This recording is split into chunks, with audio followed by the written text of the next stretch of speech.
Oke, bismillahirrahmanirrahim. Assalamualaikum warahmatullahi wabarakatuh. Hello everyone. We are from 11 group. We will present about feature B and C. Before we continue our presentation, let me introduce our members. 11 group, there are 3 members. The first is Esti Fadlilah, the second is Rofiatus Sa'adah, and the third is Khofifah Anjarwani. The feature B and C will discuss about be going to, will, let, should, and shall. Okay, and I'm here will explain about be going to. We use be going to plus infinitive when we talk about something that on current evidence seem almost inevitable. Example, I'm sure it's going to rain, look at the sky. Kevin is going to fail the math exam. He hasn't attended any of the classes. So, we also use be going to plus infinitive when we are talking about something someone intend to happen, particularly where the intention is strong. Example, Rosa is going to learn to drive if she possibly can. I'm going to finish the marathon if it kills me. They are not here. If we want to use an adverb such as probably or definitely, it goes after the auxiliary verb.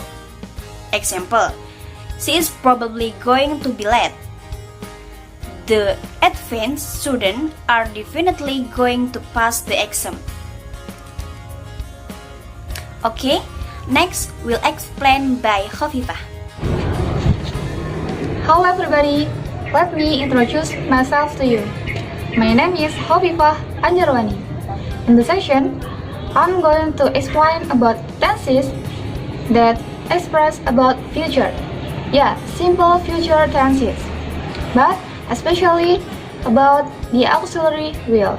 Simple future tenses is often called with will tense because we make the future simple with modal auxiliary will.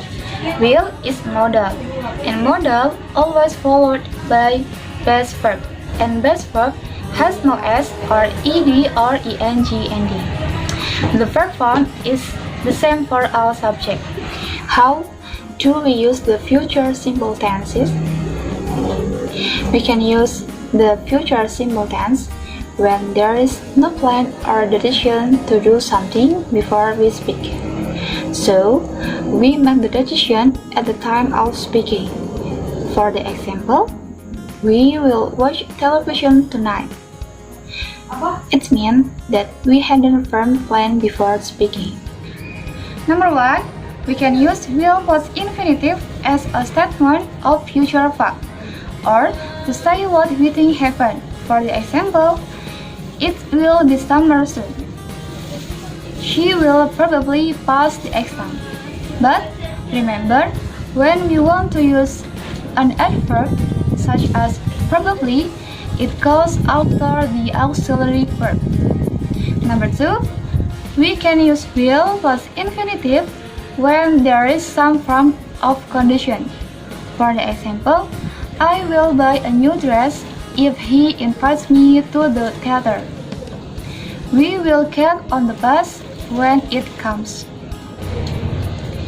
Number 3, we can use will plus infinitive when we are offering to do something. For the example, I will finish laying the table if you like. Or we can use will plus infinitive when we are promising something. For the example, John will help you while I'm out. Don't worry. And the last, we can use will plus infinitive when we are asking someone to do something. For example, will you pass me that pen, please? Next, number 3. Let's, shall, and shall. Point 1. When we are suggesting doing something in the future, we use let, why don't you, or should, or must plus infinitive. Sample 1. Come on, let's go and see your new flat. Sample 2. Why don't you come too? Sample 3. Jake shall take some time off work. Point 2. We use shall instead of will in question with I and we. For example, sample 1. Shall we get some coffee? Sample 2. Shall I try to find the right bus for you? Shall can be used in affirmative sentence, but it is quite old-fashioned and it is not very common in speech. For example, sample 1. I shall always remember that evening. Sample 2. We shall drive down to Madrid this year. Okay, let's get into the dialogue. In the dialogue, there are words in bold that indicate the simple future. Okay, let's go to the dialogue. Helena, are we going to in time? Susie, yes, I think so. Helena, what time the train will arrive? Susie, at 8:15. Oh no, wait a minute. Look, there's the light. It will not get in until 9 o'clock.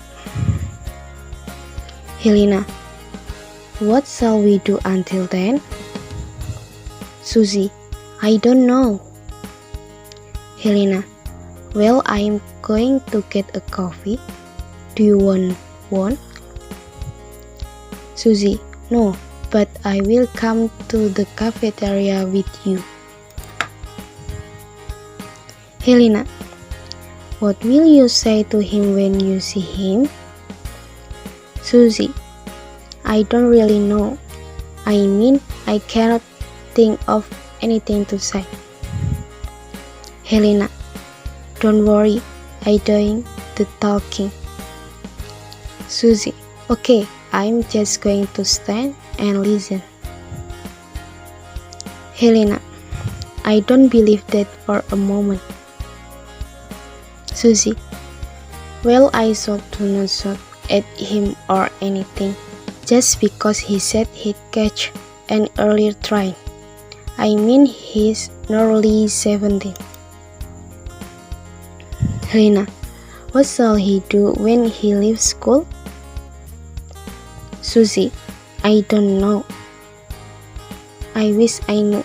He probably going to traveling with his friend. That's what they all seem to do. Helena, will you miss him? Susie, yes, I think so. It will feel very strange with no one in the house except for me and the dog. Susie, oh dear, this cafeteria shall be closed in 5 minutes.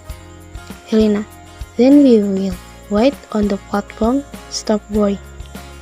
Susie, I just hope he will be on the train. Okay everyone, to end this presentation, thank you for time and appreciation, and we apologize if there are mistakes. Thank you very much, and wassalamualaikum warahmatullahi wabarakatuh.